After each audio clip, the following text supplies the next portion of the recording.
아직까지도 현장에서는 현 시설물 상태에서의 매매 계약이다, 현 시설물 상태에서의 전세 계약이다, 이런 식으로 특약을 작성하시는 공인중개사들이 많았습니다.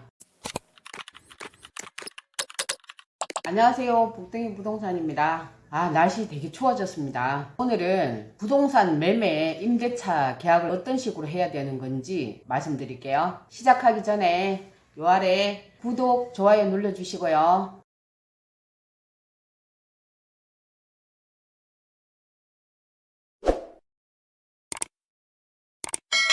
부동산 매매나 임대차 계약을 하고 나면 자주 발생되는 문제가 있는데요. 시설물에 대한 하자의 책임 때문에 매도인과 매수인, 임대인과 임차인이 분쟁이 자꾸 발생하게 됩니다. 매매든 임대차든 계약이 이루어지기 전까지 해당되는 집을 보통 한 번 내지 두 번 정도 보고 계약을 진행하게 됩니다. 이렇게 계약을 진행할 때 공실은 그나마 조금 덜한데, 특히 살고 있는 집을 보게 되면 그 집 상황을 세세하게 다 알지 못합니다. 사람이 있는 상태니까 그냥 삥 둘러보고 나가는 거지 일일이 남의 집을 꼼꼼하게 볼 수가 없잖아요. 아직까지도 현장에서는 현 시설물 상태에서의 매매 계약이다, 현 시설물 상태에서의 전세 계약이다, 이런 식으로 특약을 작성하시는 공인중개사들이 많았습니다. 매도인은 잔금 지급일까지 내부 시설물이 정상 작동되는 상태로 매수인에게 인도하기로 한다. 제가 이 매매 계약을 진행하면서 특약을 이렇게 작성했습니다. 이 경우에 만약에 매도인이 수리를 거부하게 되면 어떻게 될까요? 매수인은 계약 불이행을 이유로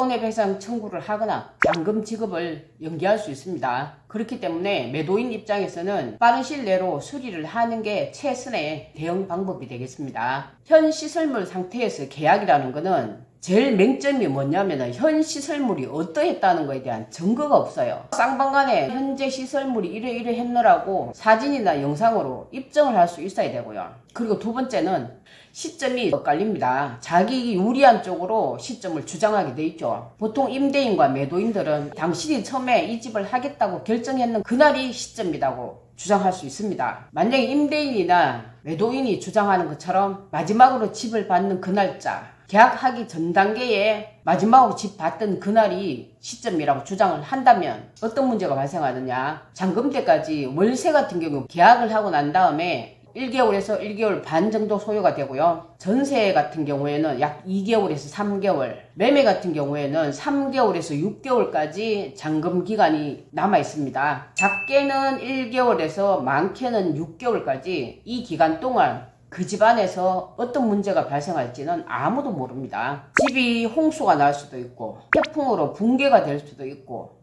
집이 화재로 불이 타버릴 수도 있고, 여러 가지 문제가 발생할 수 있잖아요. 그러면 매도인이나 임대인이 주장하는 이 시점으로 했다면 그 이후에 발생한 문제에 대해서 그 책임 누가 져요? 매수인이나 임차인이 책임져야 돼요? 아니거든요. 그렇기 때문에 현 시설물 상태에서의 계약이라고 절대 이런 특약 작성하시면 안 됩니다. 타일 같은 경우에는 시공법이 다르기 때문에 바닥 타일과 벽 타일 책임 소재가 달라집니다. 이건 고의적이야. 하지 않는 딴에는 바닥 타일은 대부분 시설 자체의 하자이기 때문에 하자 보수 기간에 해당이 되면은 보수를 받으시면 되고, 하자 보수 기간이 지났으면은 매도인이나 임대인이 수리를 해야 됩니다. 바닥 타일 같은 경우에는 한 장이 깨어졌으면 한 장 수리하기가 쉽습니다. 근데 벽 타일 같은 경우에는 한 장이 깨어졌잖아요. 한 장을 갈기가 어렵습니다. 문틀은 보통 우리 MDF라고 하잖아요. 일부는 나무고 일부는 톱밥이기도 하고 종이로 되어 있는 것도 있습니다. 그렇기 때문에 이 재질들은 물을 먹으면은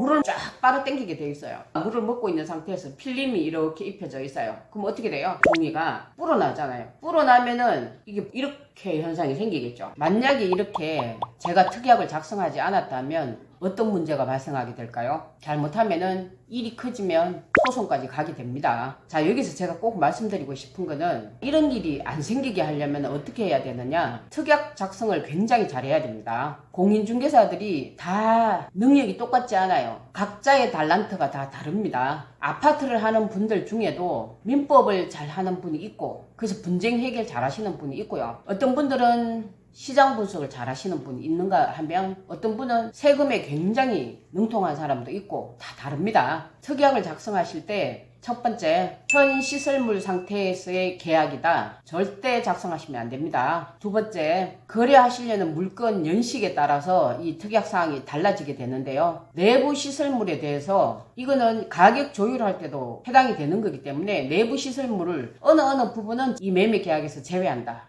어느 부분은 누가 책임지고 언제까지 현 시설물 상태를 유지한다든지 이 특약에 대해서는 세부적으로 꼼꼼하게 짚고 넘어가셔야 됩니다. 제가 네이버 지식인이고 엑스퍼트라고 했잖아요. 분쟁이 생기면 요 아래 링크 걸어 놓을 테니까 들어가셔서 결제하시고 직접 전화를 하셔도 되고 네이버 톡으로 저한테 문자를 주셔도 됩니다. 이런 문제를 미리 예방하기 위해서는 계약 작성하실 때 하자와 수리에 대해서 책임 소재를 명확하게 하는 특약을 작성하실 것을 권해드리겠습니다. 오늘 영상이 유익하셨나요? 유익하셨다면 나가시기 전에 구독, 좋아요 다시 한번 부탁드릴게요. 자, 오늘은 여기까지 하고요. 다음 시간에는 세무지식을 가지고 말씀드리겠습니다. 다음 시간에도 뵙겠습니다. 안녕.